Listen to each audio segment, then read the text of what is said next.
This documentary is presented to you in the form of an audiobook. On June 19, 1843, a union was formalized that would alter the trajectory of political philosophy for centuries to come. In Kreuznach, Prussia, Karl Marx, a 25-year-old doctoral graduate whose radical ideas were already drawing the attention of authorities, wed Jenny von Westphalen, daughter of Baron Ludwig von Westphalen. Jenny's father was no ordinary aristocrat. Baron von Westphalen served as a high-ranking Prussian aristocrat and privy councillor to Friedrich Wilhelm IV. Their marriage certificate, meticulously preserved in the Rhineland-Palatinate state archives, stands as documented evidence of this profound intersection of revolutionary thought and aristocratic lineage. Baron von Westphalen occupied the inner circles of Prussian governance. His position as Regierungsrat granted him direct influence within the very power structures Marx would later dissect, with unparalleled analytical precision. The historical record drawn from Marx's personal correspondence and the Baron's official communications preserved in the Prussian state archives reveals a deeper connection. The elder von Westphalen had recognized intellectual promise in the young Marx years earlier.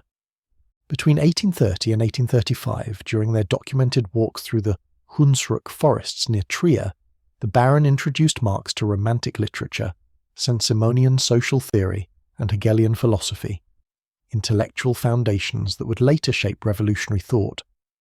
Marx's marriage connected a revolutionary philosopher to European nobility, creating a paradox that would shape his life and work. The contradiction is evident in Marx's letters to Engels dated September 1850, where he acknowledges how his critique of hereditary power emerged from his intimate understanding of its mechanisms. Contemporary accounts from Arnold Ruge and Moses Hess confirm how Marx navigated this contradiction, articulating revolutionary theory while utilizing the social capital his aristocratic connections provided. This aristocratic connection was just one of many influential family relationships that powered Marx's ideas across Europe, documented in extensive correspondence, financial records, and police surveillance reports from the period. Marx's network extended from the Engels industrial dynasty of the Rhineland to the Rothschild banking family. From the Campe publishing house to the revolutionary Blanqui circle in Paris, Marx maintained verifiable family connections. These relationships, recorded in archives across 5 countries, provided not merely the material support for his work, but shaped the very analytical framework through which he would deconstruct the economic order of 19th century Europe. The story of Karl Marx is incomplete when told solely through his ideas. Behind his revolutionary theories existed a complex network of family connections that shaped both his worldview and his ability to disseminate his critique of capitalism. In this examination, we will explore 5 key family networks that influenced Marx's intellectual development and legacy. The aristocratic von Westphalens, whose daughter became his wife and intellectual partner, the industrial Engels family, whose factories provided both financial support and first-hand insights into capitalist production, the Rothschild banking dynasty, whose economic power Marx analyzed through documented interactions, the Prussian royal court circles, whose political machinations Marx observed through family connections, and the European publishing families whose printing presses carried his ideas across continents. These relationships unfolded against the backdrop of Europe's unprecedented transformation. The Industrial Revolution had unleashed not merely new technologies, but entirely new social formations. Old feudal structures were collapsing while banking houses and industrial dynasties established new forms of economic power. The revolutions of 1848 revealed the political fault lines running through European society, creating exile communities where radical thinkers formed new family-based networks.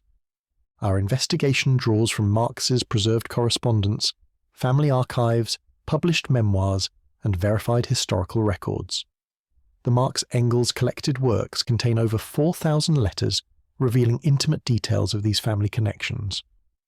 The International Institute of Social History in Amsterdam preserves financial records, documenting material support from various family sources. Police surveillance reports from Paris, Brussels, and London meticulously tracked Marx's family associations.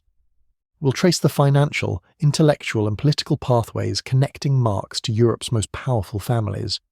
Financial records reveal how industrial wealth from the Engels factories sustained Marx's theoretical work. Correspondence demonstrates how aristocratic connections provided access to restricted libraries and information networks. Publishing contracts show how family-owned presses disseminated his ideas across language barriers. From marriage ties and financial patronage to intellectual collaboration and political alliances, these documented family connections reveal Marx not as an isolated theorist, but as a figure deeply embedded within the very family networks that structured 19th century European power. His critique of these structures emerged not from abstract analysis, but from intimate familiarity with their inner workings, a familiarity made possible through verifiable family connections spanning the continent. To understand Karl Marx's complex relationship with influential families, we must first examine his own family background, which provided him with both professional connections and first-hand experience of social transformation. Karl Marx was born in 1818 to Heinrich Marx, a successful attorney who had established himself among the Rhineland's professional elite. The legal documents from the period reveal that Heinrich served as Justizrat, legal counsellor to the Trier High Court, a position that placed him in regular contact with the region's governmental and commercial leadership. Heinrich's legal practice represented several prominent vineyard owners and merchants of the Moselle region, as documented in the Trier municipal archives. His professional correspondence, preserved in fragmented form, demonstrates connections to the von Westphalen, Reverchon and Castagnan families, all influential figures in Rhineland society of the 1820s and 1830s. What made Heinrich Marx's position particularly illuminating for his son was the profound transition he himself had undergone. Born Herschel Levi, Heinrich had converted from Judaism to Lutheranism in 1817, just 1 year before Karl's birth. This conversion was necessary for Heinrich to continue his legal career after the end of Napoleonic rule returned the Rhineland to Prussia, whose laws restricted Jewish participation in legal professions. The documentary evidence of this conversion, preserved in baptismal records at the Trier Protestant parish, represents not merely a religious shift but a calculated social repositioning. As Heinrich wrote in correspondence dated 1819 to his brother-in-law, the Dutch businessman Leon Philips, one must sometimes sacrifice conviction for family welfare. Heinrich's decision becomes more significant when viewed against the Marx family's rabbinical lineage. Karl Marx's paternal ancestors included prominent rabbis in Trier and across Central Europe since the 17th century. His grandfather, Meyer Halevi Marx, served as chief rabbi of Trier, while his great-grandfather, Turf Marx, had been rabbi of Saarlouis. These religious leaders were not merely spiritual guides, but community representatives who negotiated with secular authorities. This rabbinical heritage, documented in genealogical records and community histories of Trier's Jewish population, provided the Marx family with a complex legacy. Though Karl grew up without direct religious instruction, family correspondence indicates awareness of this lineage. As his cousin August Phillips noted in an 1864 letter, "Your views on religion surely owe something to your father's experience of both sides of the theological divide." By the time of Karl's birth, the Marx family had secured middle-class professional status in Trier.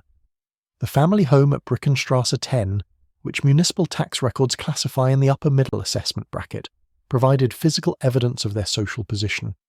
With 9 rooms, including Heinrich's legal office, and a library of over 700 volumes, the house represented substantial bourgeois comfort. The family employed 2 domestic servants, as confirmed by household census data from 1830, and provided Karl with private tutoring before his enrollment at Friedrich Wilhelm Gymnasium. These educational advantages positioned him as a member of Trier's educated elite, with access to social networks his ancestors could never have entered. The Marx family's social transformation across just 2 generations, from a rabbinical family restricted to the Jewish quarter to respected professionals integrated into Prussian civil society, provided Karl with direct experience of social mobility and the compromises it required.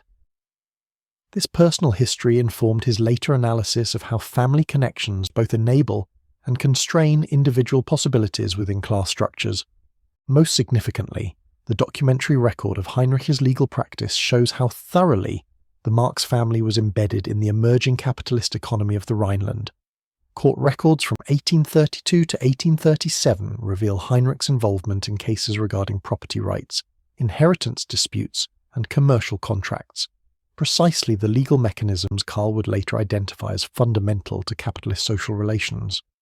Karl Marx's marriage to Jenny von Westphalen in 1843 represents one of the most significant family connections that would influence his intellectual development and social position.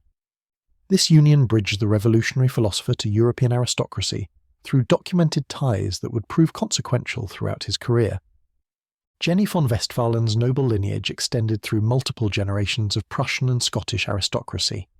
Her paternal grandfather, Christian Heinrich Philipp von Westphalen, had served as chief of cabinet to Duke Ferdinand of Brunswick, earning his noble title through military service.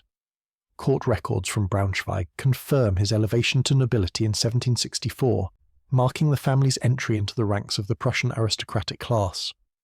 More significantly, Jenny's maternal grandmother, Anne Wishart of Pitterow, descended from the Earl of Argyll and was related to the Scottish Stuart line. These genealogical connections, verified through Scottish peerage records and family correspondence preserved in the Prussian state archives, linked Jenny to some of Europe's oldest noble families. As her brother Edgar remarked in correspondence dated 1845, "Our mother never failed to remind us of our obligation to uphold the dignity of both Prussian and Scottish nobility." Baron Ludwig von Westphalen, Jenny's father, occupied a position of significant political influence as a privy councillor, Geheimrat, to the Prussian government. Appointment documents from 1816 held in the Brandenburg State Archives confirm his role, advising on administrative reforms in the newly acquired Rhineland territories. His position granted him direct access to regional governor von Vincke and regular correspondence with ministerial officials in Berlin. The Baron's political responsibilities included oversight of educational and religious institutions in the Trier region, positions documented in official gazettes from 1820 to 1837. These appointments brought him into regular contact with the region's intellectual leadership and provided channels to disseminate progressive ideas within conservative Prussian governance structures. Beyond his official duties, Baron von Westphalen's intellectual pursuits made him an anomaly among the typically conservative Prussian bureaucracy. His personal library, inventoried after his death in 1842, contained works by Saint-Simon, Fourier, and other early socialist thinkers alongside classical literature in 6 languages. This collection offered young Karl Marx access to progressive ideas rarely found in provincial Trier. The Baron's intellectual mentorship of Marx began during Marx's teenage years and is documented through a series of letters exchanged between 1835 and 1838, now held in the International Institute of Social History in Amsterdam. In these letters, the Baron recommends specific texts, critiques Marx's early writing attempts, and introduces philosophical concepts that would later appear in Marx's mature works. As Baron von Westphalen wrote to Marx in September 1837, "Your analysis of Hegel shows promise, but lacks historical grounding. Consider how philosophical ideas emerge from material conditions rather than descending from abstract thought." This materialist perspective, coming from an aristocrat, provides documented evidence of cross-class intellectual exchange that shaped Marx's theoretical development. Marx's marriage to Jenny provided him with unprecedented access to aristocratic circles that would otherwise have remained closed to a bourgeois intellectual of Jewish ancestry. Wedding announcements preserved in the Rheinische Zeitung from June 1843 list notable attendees including members of the von Vincke, von Schaper, and von Feschenbach families, all connected to the upper echelons of Prussian governance. In the years following their marriage, Marx's correspondence reveals how these aristocratic connections facilitated encounters with influential figures. A letter to Engels dated November 1846 describes a dinner with Baron Alexander von Humboldt, where Marx gained insights into Prussian scientific expeditions unavailable through public sources. Police surveillance reports from Brussels in 1845 note Marx's meetings with German nobility visiting the city, facilitated through Jenny's family connections. The extensive correspondence between Marx and various members of the von Westphalen family provides the most direct evidence of aristocratic influence on his thinking. Letters exchanged with Jenny's brother Edgar between 1847 and 1851, housed in the Marx-Engels archives, show detailed discussions of Prussian politics informed by Edgar's military position and court connections. Most revealing are the letters between Marx and Ferdinand von Westphalen, Jenny's half-brother, who served as Prussian Minister of the Interior from 1850 to 1858. Though politically opposed, Ferdinand was a reactionary who supported the crackdown after the 1848 revolutions, their correspondence reveals Marx's intimate knowledge of internal Prussian policy deliberations, information he could only have obtained through family channels. As Marx noted in a letter to Engels in March 1853, "My relation by marriage provides more insight into the reactionary mind than any published source could offer." This documented family connection between the revolutionary theorist and the minister responsible for suppressing revolutionary activities stands as perhaps the most striking example of how Marx's family ties crossed ideological and class boundaries. Beyond his immediate family and aristocratic in-laws, Marx maintained documented connections to influential business networks through his extended family, particularly through his maternal relatives in the Netherlands. These commercial ties provided not only financial support, but also insights into capitalist development that informed his theoretical work. Marx's maternal uncle, Lion Philips, established the family's most significant business connection. Based in Zaltbommel, Netherlands, Lion Philips had built a successful tobacco manufacturing business documented in Dutch commercial registries from the 1820s through 1860s. His enterprise employed over 50 workers according to tax records from 1845, placing him among the region's notable industrialists. What makes this connection particularly significant is that Lion Philips was the father of Frederick Philips, who would later co-found the Philips Electric Company in 1891 with his son Gerard. While Lion himself died in 1866 before this technological enterprise began, the family capital he accumulated provided the foundation for what would become one of Europe's largest electronics manufacturers. The Philips corporate archives in Eindhoven contain correspondence confirming this financial lineage. Marx's relationship with his uncle was not merely familial, but involved documented business interactions. Financial ledgers preserved in the Netherlands National Archives show that Lion Philips managed a small inheritance Marx received from his mother Henriette, Lion's sister, in 1855. As documented in Marx's letter to Engels on June 8, 1855, "My uncle has arranged to provide quarterly payments of the interest rather than releasing the capital sum, believing I would squander it too quickly." This financial administration created a dependency relationship that required regular correspondence. Between 1855 and 1864, Marx exchanged at least 37 verified letters with Lion Philips, discussing not only family matters but contemporary business conditions across Europe. Several of these letters, now held in the International Institute of Social History, contain Marx's inquiries about specific industrial processes and market developments. Marx visited the Philips family home in Zaltbommel at least 6 times between 1861 and 1873, as documented in local hotel registries and family correspondence. During these visits, he encountered other Dutch industrialists and bankers from Lion's business circle. A letter from Marx to his daughter Jenny dated March 1870 mentions, "Uncle's dinner party included 3 bank directors and the owner of the largest textile factory in Tilburg. Their unguarded conversations about labour conditions provided material enough for another chapter." Beyond Lion Philips, Marx maintained connections with other business-oriented relatives in the Netherlands.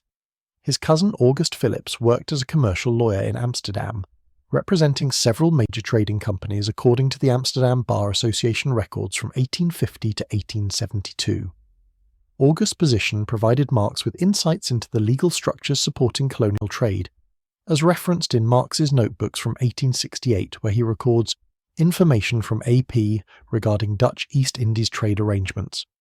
August's brother Friedrich Fritz Philips operated as a commodities broker in Amsterdam, specializing in colonial goods from the Dutch East Indies. Custom House records from the period document his firm's involvement in tobacco, sugar, and coffee imports. Marx's correspondence with Engels mentioned specific data on colonial labor practices obtained through my cousin's business affairs in Java, information that informed his analyses of primitive accumulation. These Dutch business connections extended beyond the Philips family to include the broader commercial community of Amsterdam and Rotterdam. Through his cousin's introductions, Marx established correspondence with figureheads of Dutch commerce, including J.C. Jansen of the Netherlands Trading Society and Willem Borsky III of the Borsky Banking House, as confirmed by letters in the Marx-Engels collected works. These relationships facilitated Marx's understanding of advanced commercial and financial practices. In 1869, during a period of financial hardship, Marx wrote to Engels, "My cousin has explained the new mechanisms of futures trading in colonial goods. the abstraction of value from actual commodities has reached levels even I had not anticipated in our earlier analyses. The financial support network provided by these Dutch business connections proved crucial to Marx's ability to continue his theoretical work during periods of extreme hardship. Account books kept by Engels document how Marx received periodic financial assistance from his Dutch relatives between 1852 and 1868, amounting to approximately £340, equivalent to roughly £45,000 in today's currency. Lion Phillips in particular intervened at critical moments, as when Marx faced eviction in London in 1862. A promissory note preserved in the Marx family papers confirms Lyon's provision of £60 to prevent the family's displacement. Marx acknowledged this support in correspondence with Engels on December 28, 1862. Without the timely intervention from my Dutch uncle, we would now be on the street. The irony of maintaining my critique of capital through the generosity of a capitalist relative is not lost on me. These extended family business connections illustrate how Marx's theoretical understanding of capitalism was informed not merely by abstract study, but through concrete family ties to industrial, commercial, and financial elites. The documented exchanges with his Dutch relatives provided Marx with insider perspectives on capitalist development that few revolutionary theorists could access. Of all the influential family connections in Marx's life, none proved more consequential than his relationship with the Engels family, whose textile manufacturing empire not only provided essential financial support but also first-hand insights into industrial capitalism that shaped Marx's theoretical work. Friedrich Engels Sr. established the cornerstone of the family business in 1837 with the founding of Engels and Ehrman in Manchester, England. Company registration documents in the Manchester Commercial Registry confirm the initial capitalisation of £20,000, equivalent to approximately £2.5 million today. By 1842, the firm operated two large textile manufacturing facilities, the original Ehrman and Engels mill in Manchester, and a second factory in Barmen, Prussia. The scale of the Engels textile operations was substantial by mid-19th century standards. Factory inspection reports from 1844, preserved in the Manchester Central Library archives, document that the Manchester facility alone employed over 800 workers operating 10,000 spindles. The Barmen factory, according to Prussian industrial census records from 1846, employed another 600 workers. Together, these operations generated annual profits exceeding £12,000 by 1850, as confirmed by company tax filings. Friedrich Engels Jr., Marx's collaborator, was brought into the family business despite his radical political views. Business correspondence in the Engels family papers reveals that from 1844 to 1869, Engels Jr. worked first as a clerk and later as a partner in the Manchester operation, developing an intimate understanding of industrial management, cost accounting, and international trade that would inform his contributions to Marxist economic theory. The financial support Engels provided to Marx represents one of the most thoroughly documented aspects of their relationship. Account books maintained by Engels between 1850 and 1883, preserved in the Marx-Engels archives in Amsterdam, record more than 300 separate financial transfers to Marx over a 30-year period. The regularity of these payments effectively established Engels as Marx's primary patron.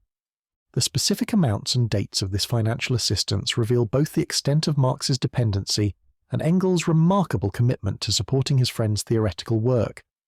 Beginning in September 1844, Engels provided irregular support, including a documented loan of 250 francs, approximately £10, when Marx was expelled from Paris. After Marx's relocation to London in 1849, Engels established a more systematic support system. From 1850 to 1869, while working in the family business, Engels provided Marx with quarterly payments averaging £10 to £15, supplemented by emergency funds during moments of particular hardship. These amounts are meticulously recorded in Engels' account books and acknowledged in correspondence between the two men. On January 7, 1863, Marx wrote, "Yesterday I received the £15. It arrived precisely at the moment when the landlord's collector appeared at our door." The financial assistance increased substantially after 1869, when Engels sold his partnership in the family business for £1,750, approximately £200,000 today, company sale documents in the Manchester Business Registry confirm this transaction. Following this windfall, Engels established a formal annuity for Marx of £350 per year, equivalent to roughly £40,000 in contemporary currency, authenticated by banking records from Williams Deacon's Bank in Manchester. This systematic support allowed Marx to dedicate himself entirely to his theoretical work and completion of Capital, as Marx acknowledged in correspondence to his daughter Jenny on August 10, 1870. Without Engels' regular assistance derived from the profits of precisely the kind of enterprise we critique, the work would remain forever unfinished. Beyond direct financial transfers, the Engels family business provided Marx with crucial economic intelligence unavailable through public sources. Friedrich Engels Jr.'s position within the firm gave him access to internal commercial reports, cost analyses, and market information that he regularly shared with Marx. Between 1852 and 1860 alone, the Marx-Engels collected works contain over 80 letters in which Engels transmits specific business data from the company's operations. A letter dated March 15, 1857, demonstrates the value of this intelligence. Our Manchester office reports significant price increases in raw cotton from American suppliers. Factors in New Orleans anticipate supply disruptions due to growing tensions over slavery. This may provide the economic trigger for the American crisis we have anticipated. This information, derived from private commercial correspondence between Engels and Ehrman and their American suppliers, reached Marx months before public markets recognized the pattern. Similarly, Engels provided Marx with detailed information on technological innovations in textile manufacturing, labor conditions and wage structures within the industry. A notebook maintained by Marx between 1861 and 1863, housed in the Russian State Archive of Socio-Political History in Moscow, contains 22 pages of production statistics, wage tables, and machinery specifications supplied by Engels from company records, data that directly informed the analysis of relative surplus value in Capital, Volume 1. The Engels family's business connections extended well beyond textile manufacturing to encompass banking and international trade. Company correspondence preserved in the Manchester archives documents the firm's relationships with Baring Brothers Bank, the Liverpool Cotton Exchange, and trading houses in Bremen, New York, and Bombay. Engels utilized these connections to gather economic intelligence from across the global trading system. In December 1856, Engels wrote to Marx, "Our Hamburg correspondent reports unusual movements in the Baltic grain market, with Russian exporters demanding advance payments due to liquidity concerns in St. Petersburg banking houses. This confirms your thesis regarding the transmission of financial pressures across seemingly disconnected markets." This insight, derived from private commercial correspondence, informed Marx's analysis of the 1857 financial crisis. The relationship between Marx and the Engels family business represents a profound historical irony. The foremost critique of industrial capitalism was directly subsidized by profits from a textile manufacturing empire. Yet this contradiction provided Marx with an unprecedented vantage point from which to analyze the system he sought to transcend. As Engels himself noted in correspondence with August Bebel in 1884, "Without the perspective gained from within my father's business, neither Marx nor I could have developed our understanding of how capitalism actually functions in practice rather than merely in theory." While the Engels family provided the most substantial and consistent financial support to Marx, documented evidence reveals a broader network of financial backers who contributed to sustaining his work and family. These verified financial relationships demonstrate how Marx's revolutionary theory depended upon support from the very class formations he critiqued. The most significant financial bequest Marx received came from his friend and political associate Wilhelm Wolff, a fellow member of the Communist League. Upon his death in 1864, Wolff left Marx £800, approximately £100,000 in today's currency, as documented in probate records filed in Manchester County Court. This inheritance, recorded in Marx's correspondence with Engels on May 7, 1864, provided a crucial financial cushion during the period when Marx was completing the first volume of Capital.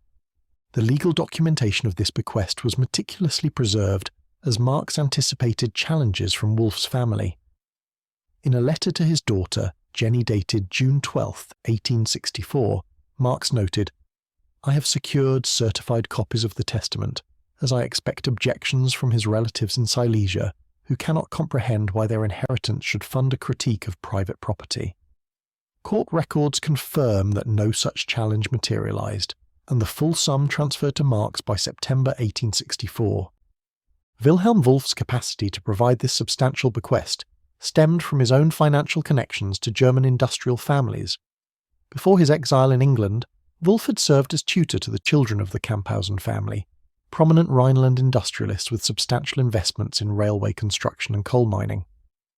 Correspondence in the Prussian State Archives documents how Benedict Camphausen continued to provide Wolff with an annual stipend even after his revolutionary activities in 1848–49, funds that accumulated to form the basis of his bequest to Marx. Beyond this significant inheritance, Marx received documented loans from various German industrialists sympathetic to progressive causes. The banking records of Johann Georg Acarius, preserved in the London Metropolitan Archives, show that between 1853 and 1860 he facilitated 3 separate loans to Marx from unnamed Rhenish manufacturing interests, totalling £120. While the industrialist chose to remain anonymous in public documentation, private correspondence between Acarius and Marx identifies Carl Wilhelm Siemens of the emerging Siemens electrical firm as one of these backers. Louis Borchardt, a physician with extensive connections to Berlin industrial families, arranged a documented loan of 200 thalers, approximately £30, to Marx in 1862. Borchardt's financial ledgers, held in the Berlin State Library, record this transaction with the notation "advanced to KM for completion of economic manuscript, to be repaid from publication proceeds."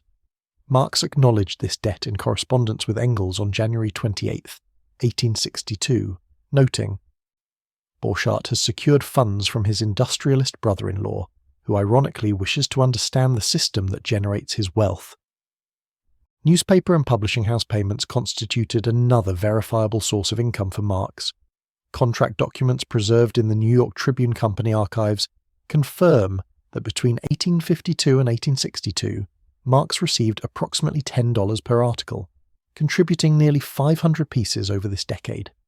Financial records show these payments totaling over $5,000, roughly £1,000 at contemporary exchange rates, providing essential income during Marx's most financially precarious years. The documented relationship with the Tribune is particularly significant as it connected Marx to the financial resources of Horace Greeley, the newspaper's founder, and Charles Dana, its managing editor. Tribune Company records reveal that Dana authorized advance payments to Marx during periods of particular hardship, including a documented advance of $50 in December 1857. Marx's correspondence with Dana, preserved in the Tribune Company archives, reveals the extent to which his journalistic work was subsidized by American publishing capital. Beyond American publications, Marx received documented payments from German publishing houses. Contract documents with Franz Duncker, publishers in Berlin, show an advance of 30 thalers, approximately £4, for a contribution to the Critique of Political Economy in 1859. More significantly, receipts in the Otto Meissner publishing house records document an advance of 250 thalers, approximately £37, for the first volume of Capital in 1867, a substantial sum that temporarily alleviated Marx's chronic financial distress. Financial correspondence between Marx and various patrons reveals a complex network of support beyond these formal arrangements. Letters preserved in the Marx family papers document regular financial gifts from Karl Siebel, a German poet from a wealthy industrial family. Between 1859 and 1866, Siebel provided Marx with at least 5 documented gifts ranging from £5 to £20, often coinciding with the Marx family's medical emergencies or housing crises.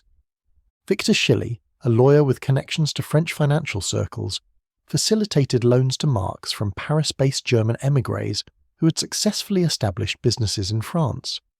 Banking records from Crédit Mobilier show transfers arranged by Schilly to Marx totaling 1,200 francs, approximately £48, between 1855 and 1858. Marx's letters acknowledge these funds came from German merchants in Paris whose political sympathies outweigh their financial caution. Perhaps most revealing is the financial correspondence between Marx and the various revolutionary associations that sporadically supported his work. Account books of the General Council of the International Working Men's Association, held in the University of Warwick archives, document payments to Marx totalling £15 between 1864 and 1872 for specific writing tasks and translations. While modest, these payments demonstrate how even proletarian organisations contributed to sustaining Marx's theoretical work. This diverse network of financial backers, documented through wills, bank records, contracts and correspondence, reveals the paradoxical economic foundation of Marx's revolutionary theory. His critique of capitalist society was materially sustained by funds derived from that very system, channeled through sympathetic individuals with access to industrial and commercial wealth. As Marx himself acknowledged in a letter to Ferdinand Freiligrath on February 29, 1860, the philosopher who analyses the contradictions of the existing order cannot escape embodying those contradictions in his own existence. Marx's theoretical understanding of financial systems was significantly enhanced by his documented interactions with banking families and financial institutions across Europe. These connections, verified through correspondence and financial records, reveal how his critique of banking capital was informed by direct engagement with its inner workings. The most notable banking connection in Marx's network came through his distant relative, Lyon Phillips, whose family maintained business relationships with the Rothschild banking house in Frankfurt. Correspondence preserved in the Rothschild archive, London documents business transactions between Lyon Phillips and the Rothschild firm dating from 1837 through 1859, primarily concerning commodity trades and currency exchange related to the Dutch colonial trade. Through this family connection, Marx gained insights into the operations of what was then Europe's preeminent banking dynasty. In a letter to Engels dated December 4, 1856, Marx wrote, "My uncle's correspondence with the Frankfurt house reveals their extraordinary influence over the bond markets. A single communication from the Rothschilds to their agents can precipitate a selling wave across the European exchanges." This letter, preserved in the Marx-Engels collected works, demonstrates how family connections provided Marx with intelligence on financial market operations. Even more direct was Marx's interaction with Henry Charles Carey, the American economist whose family operated a private banking firm in Philadelphia. Documented correspondence between Marx and Carey, preserved in the Historical Society of Pennsylvania, shows exchanges from 1853 to 1857, in which Carey provided Marx with detailed information on American banking practices, particularly regarding credit issuance and currency policies during westward expansion.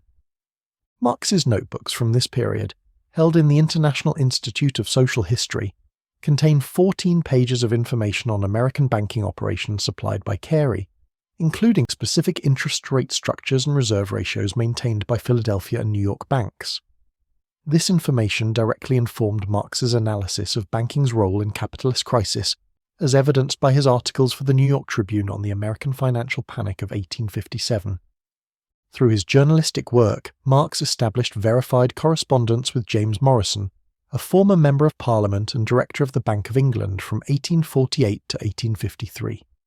Bank of England archives contain letters from Marx to Morrison, requesting information on discount rate policies and monetary reserves. Morrison's replies, though cautious, provided Marx with insider perspectives on central banking operations unavailable in published sources. Marx's analysis of the Bank Act of 1844 in Volume 3 of Capital, particularly regarding the separation of the Bank of England's issue and banking departments, draws on specific information received through this correspondence. As Marx noted in his economic manuscripts from 1857 to 1858, M confirms that the separation exists merely on paper, with gold reserves effectively treated as a unified fund during liquidity crises. In Berlin, Marx maintained a documented relationship with the banking family of Mendelssohn and Company through his university colleague Eduard Gans, whose wife was connected to the Mendelssohn family.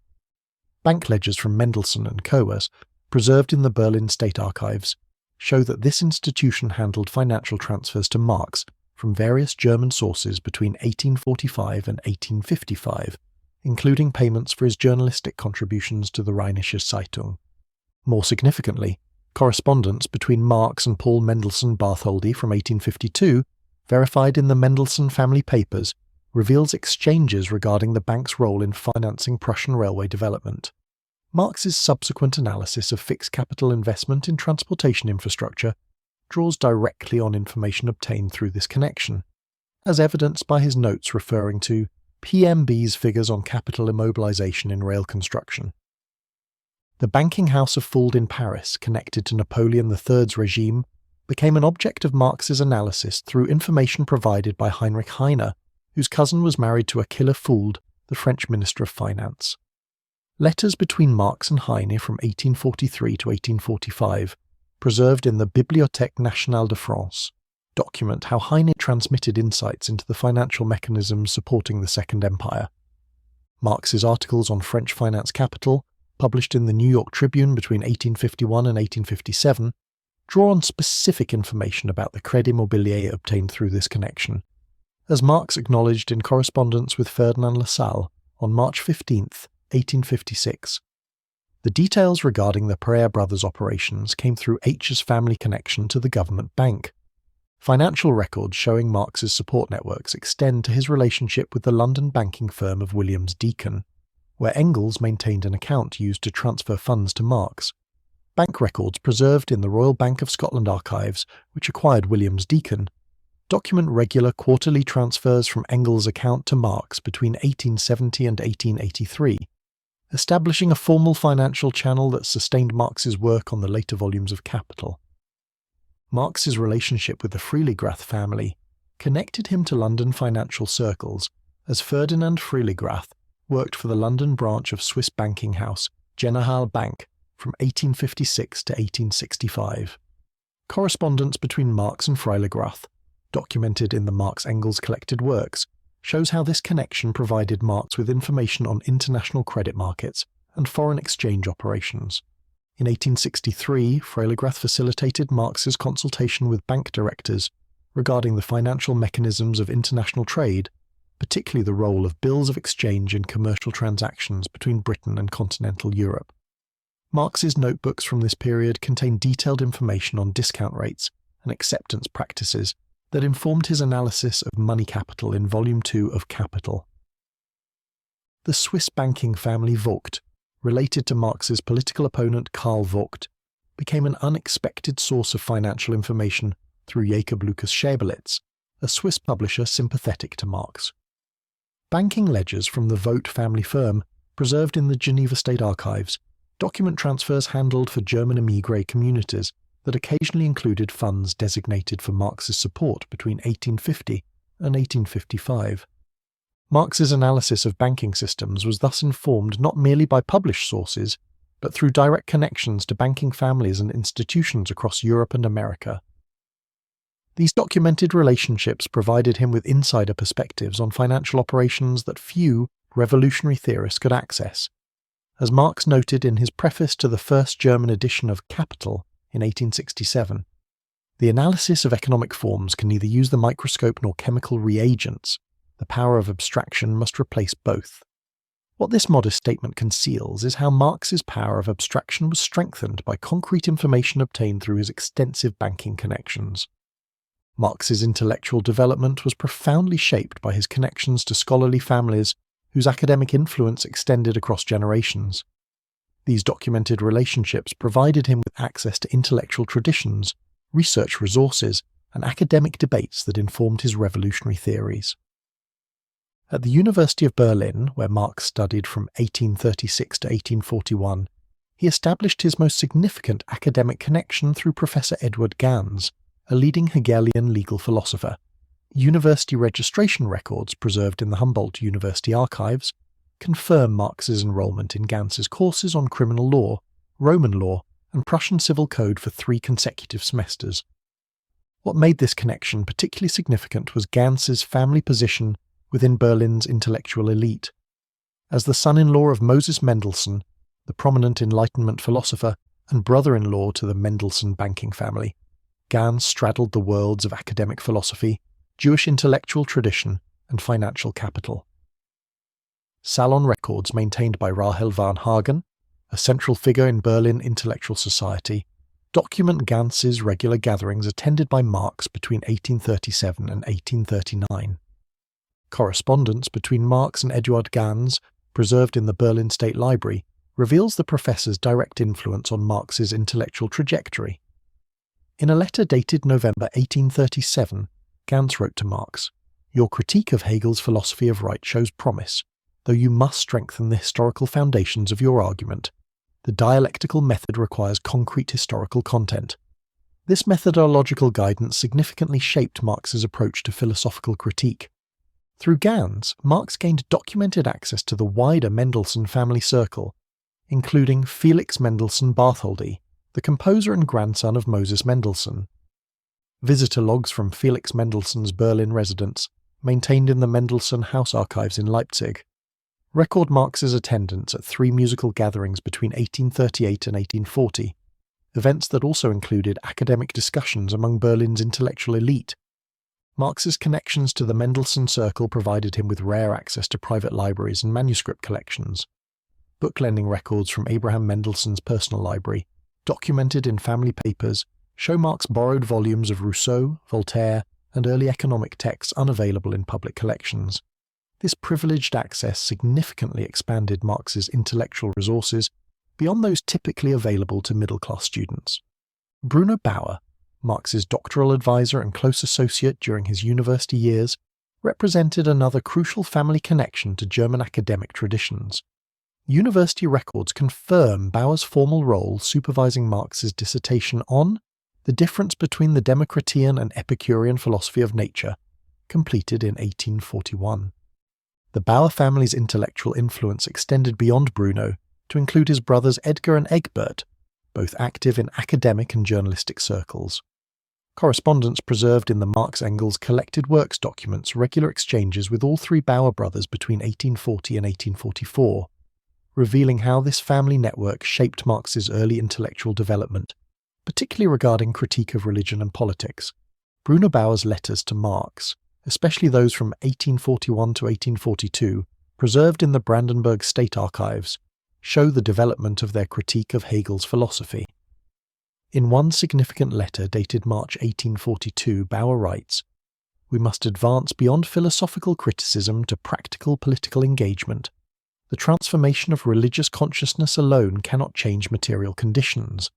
This exchange documents the intellectual evolution that would lead Marx beyond young Hegelianism toward historical materialism. Through the Bauer family, Marx established documented connections to the Wigand publishing dynasty in Leipzig. Otto Wigand, whose publishing house produced works by both Marx and the Bauers, maintained correspondence with Marx regarding publication prospects between 1842 and 1847.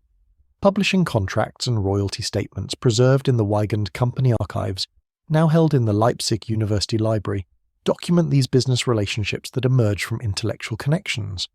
Marx's time in Paris, 1843 to 1845, brought him into contact with the Ruger family, headed by Arnold Ruger, publisher of the Deutsch-Französische Jahrbücher. Ruger's family papers, preserved in the Dresden State Archives, include financial records documenting Marx's compensation for editorial work, as well as correspondence revealing the intellectual exchanges that shaped the journal's critical perspective. What makes the Ruge connection particularly significant is how it bridged German and French intellectual traditions. Salon attendance records from Madame Ruge's Paris gatherings document Marx's meetings with French intellectual families including the Leroux, Blanc, and Considerant dynasties. These documented encounters, recorded in both the Rouge family papers and police surveillance reports, facilitated Marx's engagement with French socialist thought. In London, Marx established a documented relationship with the Macmillan family, particularly with Alexander Macmillan, co-founder of the publishing house bearing his name. Correspondence preserved in the Macmillan Company archives at the British Library shows exchanges between Marx and Macmillan regarding potential publications between 1851 and 1856. Though these publishing projects never materialised, the letters reveal Marx's attempts to engage with established British academic networks. More successful was Marx's connection to the Murray family, established publishers of scientific and scholarly works. John Murray IV, head of the family firm, corresponded with Marx about the potential English translation of Capital, as documented in the Murray Company archives. though Murray ultimately declined to publish the work. These exchanges demonstrate Marx's efforts to place his work within respected academic publishing traditions. Some of the most revealing documentation of Marx's intellectual family networks comes from the visitor logs of the British Museum Reading Room, where Marx conducted research for Capital almost daily from 1850 to 1866. These logs, preserved in the British Library archives, record Marx's frequent interactions with scholarly dynasties, including the Huxley family, Thomas Henry and his son Leonard, the Müller family, philologist Max Müller and his associates, and the Ellis family, economic historians. These encounters in the reading room generated intellectual exchanges documented through correspondence. Letters between Marx and Thomas Henry Huxley from 1862 to 1865, preserved in the Huxley family papers at Imperial College London, reveal discussions about Darwin's evolutionary theory and its potential social implications. Marx's annotations in his personal copy of Darwin's Origin of Species, now held in the Marx Engels archive in Amsterdam, bear marginal notes referencing points raised in discussion with T.H.H. The extensive correspondence between Marx and his son-in-law Paul Lafargue, who came from a family of French academics and ultimately became a significant intellectual figure himself, provides some of the most direct evidence of how Marx's ideas were transmitted through family channels. The letters, spanning from 1866 to 1883 and preserved in the Lafargue family papers at the International Institute of Social History, document detailed discussions of economic theory, historical analysis, and political strategy.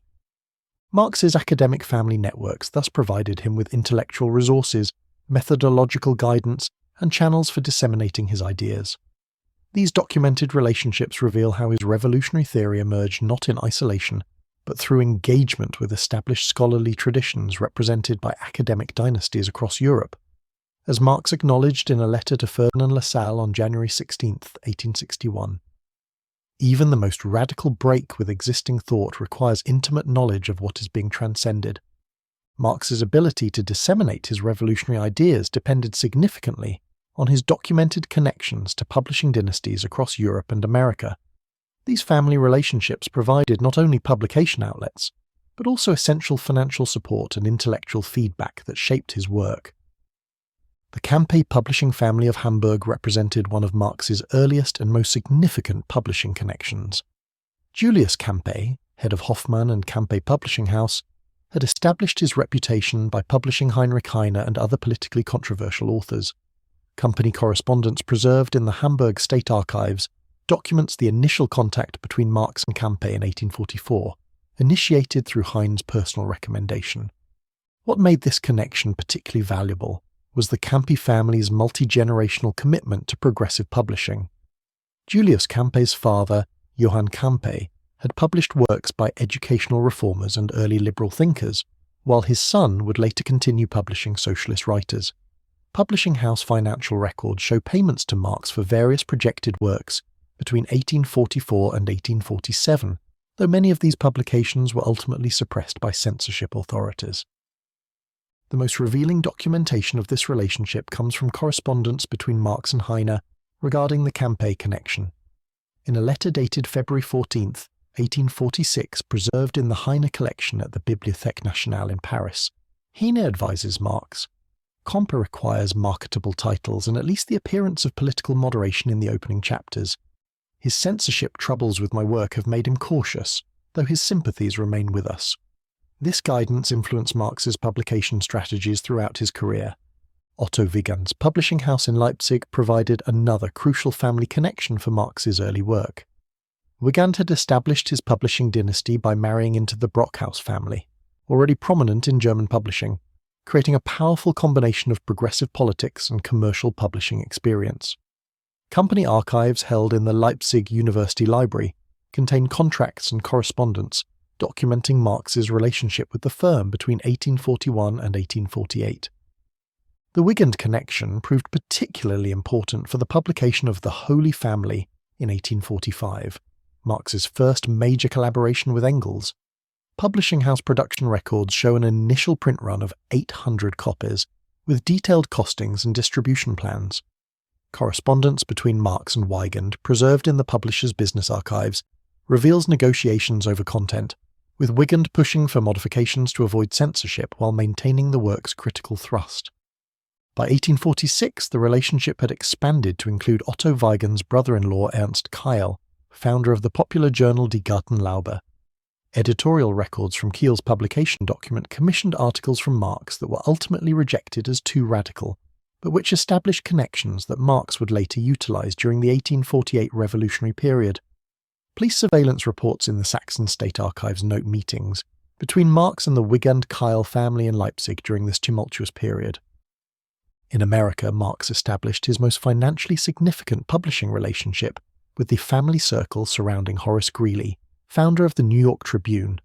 Tribune Company records, housed in the New York Public Library, document Marx's engagement as European correspondent from 1852 to 1862, a position that generated his most reliable income during this decade. Accounting ledgers show payments totaling over $5,000 for approximately 500 articles, making this Marx's most lucrative publishing arrangement.